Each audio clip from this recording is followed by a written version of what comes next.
नमस्कार विद्यार्थी मित्रांनो, ग्रो स्टुडंट्स यूट्यूब चॅनलवर आपले सर्वांचे स्वागत आहे। आज आपण व्हिडिओमध्ये सर्व स्पर्धा परीक्षेसाठी महत्त्वाचा असणारा जो टीसीएस पॅटर्न आहे, तर त्या टीसीएस पॅटर्ननुसार महत्त्वाचे असणारे 20 प्रश्न आज आपण या व्हिडिओमध्ये पाहणार आहोत। सर्व जे आपण आपल्या टीसीएस पॅटर्ननुसार विचारण्यात आलेले आहेत आणि मुख्यतः पोलीस भरतीला विचारण्यात आलेले महत्त्वाचे प्रश्न आपण या व्हिडिओमध्ये घेत आहोत। आणि मित्रांनो, चॅनलवरती जर नवीन असाल तर लगेच आपल्या ग्रो स्टुडंट्स या यूट्यूब चॅनलला सबस्क्राईब करून ठेवा। व्हिडिओला सुरुवात करूया। तर पहा, आपला पहिला प्रश्न काय आहे? स्वामी दयानंद सरस्वती यांच्याबद्दल खालीलपैकी कोणते विधान बरोबर आहे? दोन विधानं तुम्हाला दिलेली आणि त्यापैकी तुम्हाला बरोबर विधान ओळखायचं आहे की स्वामी दयानंद सरस्वती यांच्याबद्दल खाली जे विधान दिले त्यापैकी योग्य विधान कोणतं आहे? बघा, विधान तुम्हाला वाचून दाखवतो आणि त्याचे उत्तर तुम्ही देत चालायचे। बघा, विधान काय आहे? पहिलं विधान आहे, त्यांनी आर्य समाज नावाची सुधारक संघटना स्थापन केली। आणि दुसरं विधान आहे, ते विधवा पुनर्विवाहाच्या विरोधात होते। काय? त्यांनी आर्य समाज नावाची सुधारक संघटना स्थापन केली आणि ती संघटना काय होती? तर विधवा पुनर्विवाहाच्या विरोधात होती। कोणतं विधान योग्य येईल? बघा, पर्यायामध्ये काय दिले तुम्हाला? फक्त एक, फक्त दोन, एक किंवा दोन, त्यापैकी एकही नाही आणि एक आणि दोन दोन्ही बरोबर आहेत। काय उत्तर असेल? याचं योग्य आणि अचूक उत्तर आहे फक्त विधान एक, त्यांनी आर्य समाज नावाची सुधारक संघटना स्थापन केली। पूर्णानंद सरस्वती यांच्याकडून सरस्वती संप्रदायाची दीक्षा घेऊन 1848 मध्ये संन्यास घेतला। स्वामी दयानंद सरस्वतीबद्दल 10 एप्रिल 1875 रोजी मुंबई या ठिकाणी आर्य समाजाची त्यांनी काय केली? स्थापना केली। आता तुम्हाला दोन विधानापैकी प्रश्न असा जरी आला की स्वामी दयानंद सरस्वती यांनी आर्य समाजाची स्थापना कोणत्या ठिकाणी केली आणि कधी केली, तर त्याचं उत्तर येईल 10 एप्रिल 1875 रोजी मुंबई या ठिकाणी। आणि कोणाकडून दीक्षा घेतलेली आहे? तर पूर्णानंद सरस्वती यांच्याकडून त्यांनी काय केलं होते? संप्रदायाची दीक्षा कधी घेतली? 1848 मध्ये घेतलेली।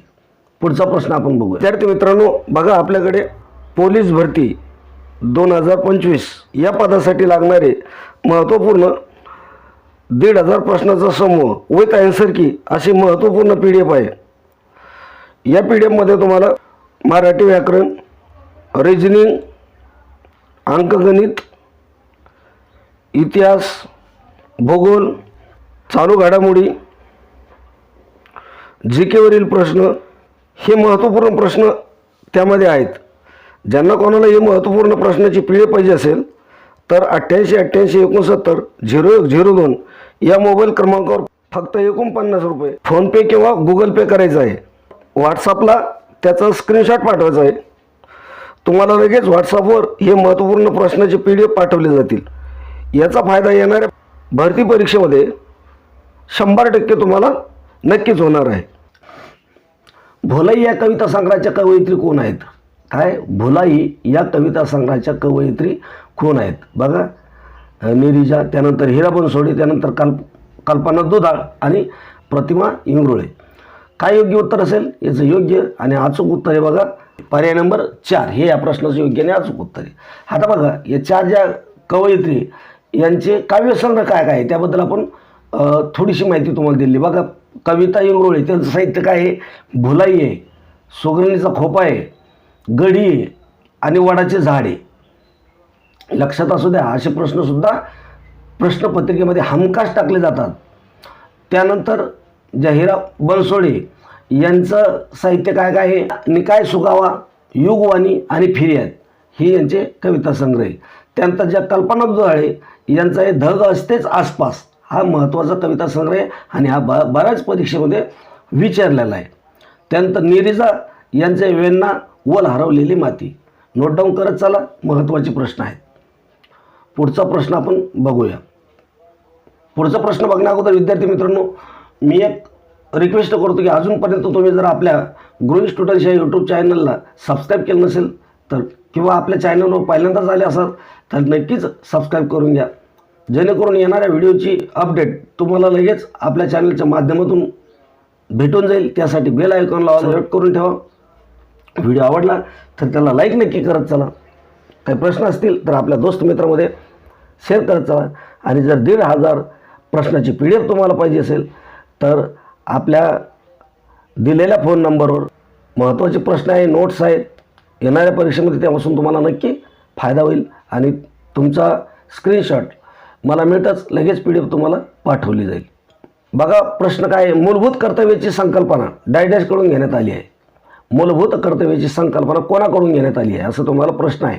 काय? जर्मनी, चीन, दक्षिण आफ्रिका, USSR, रशिया. मूलभूत कर्तव्याची संकल्पना कोणाकडून घेण्यात आली होती?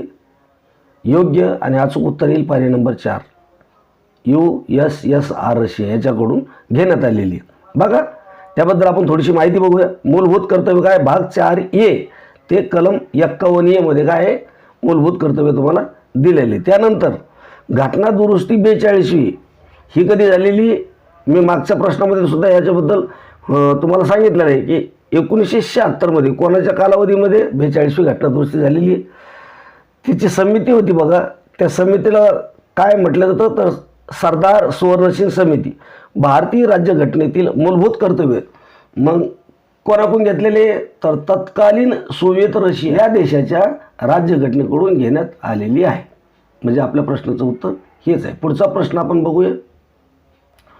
कोणत्या ग्रीक शब्दाचा अर्थ स्वरूप बदलणे असा आहे? कोणत्या ग्रीक शब्दाचा अर्थ स्वरूप बदलणे असा आहे? पर्याय तुम्हाला काय दिलेले आहे? मेटामॉर्फोस, त्यानंतर ॲक्वास, त्यानंतर इग्निस, त्यानंतर सेडिमेंटेशन. तर कोणत्या शब्दाचा अर्थ आहे तर त्याचं योग्य आणि अचूक उत्तर आहे पर्याय नंबर 1. काय? मेटामॉर्फोस या ग्रीक शब्दाचा अर्थ स्वरूप बदलणे असा होतो. पुढचा प्रश्न आपण बघूया. एखाद्या आयकॉनला एका ठिकाणावरून डेस्कटॉपवरील दुसऱ्या स्थानी नेण्याच्या प्रक्रियेला काय म्हणतात?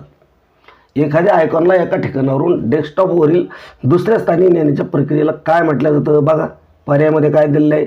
ड्रॅग करणे, हायलाईट करणे, त्यानंतर डबल क्लिक करणे किंवा पॉईंट करणे. काय म्हटलं जाईल?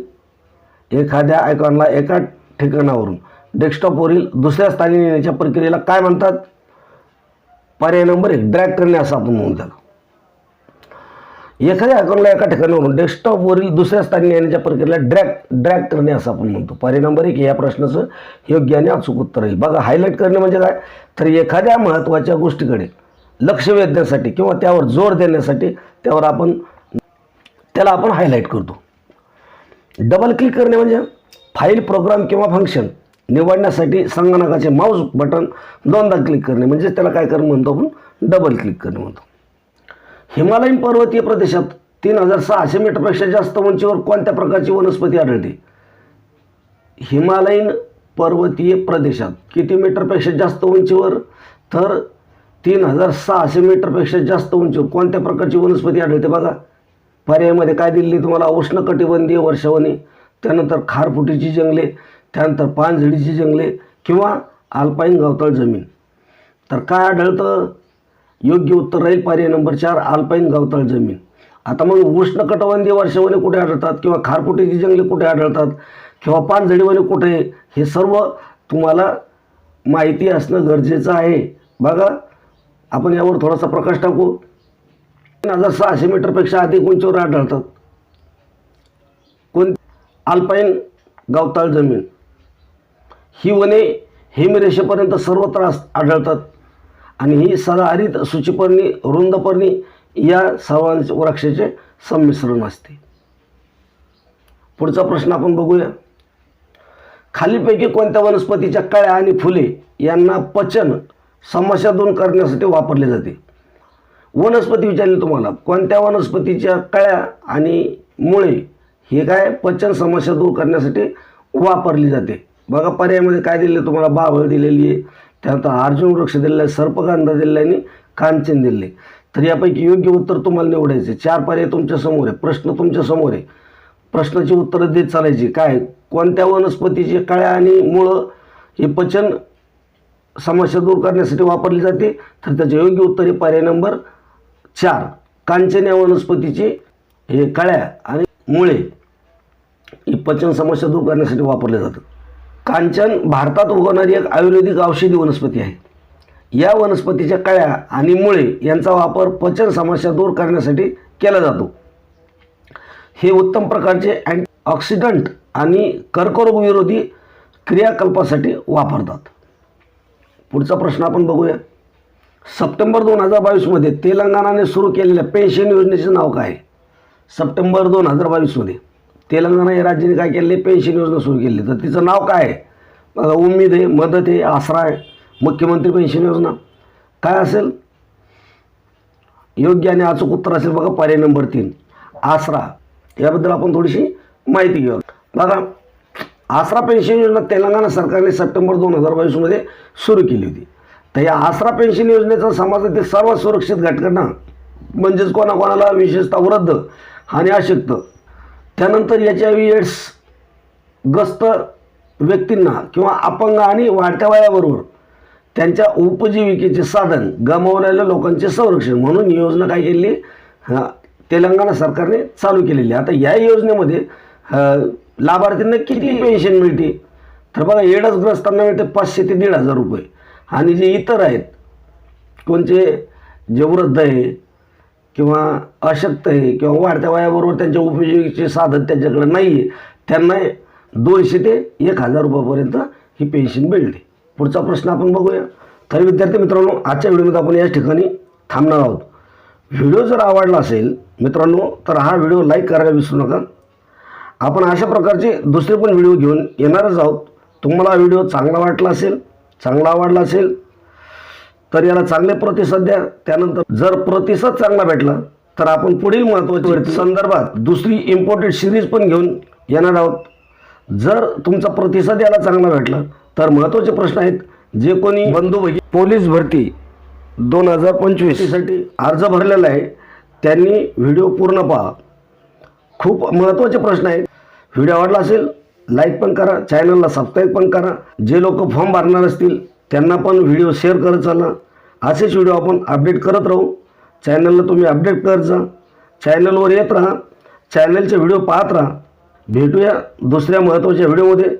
तोपर्यंत जय हिंद, जय महाराष्ट्र. धन्यवाद मित्रांनो.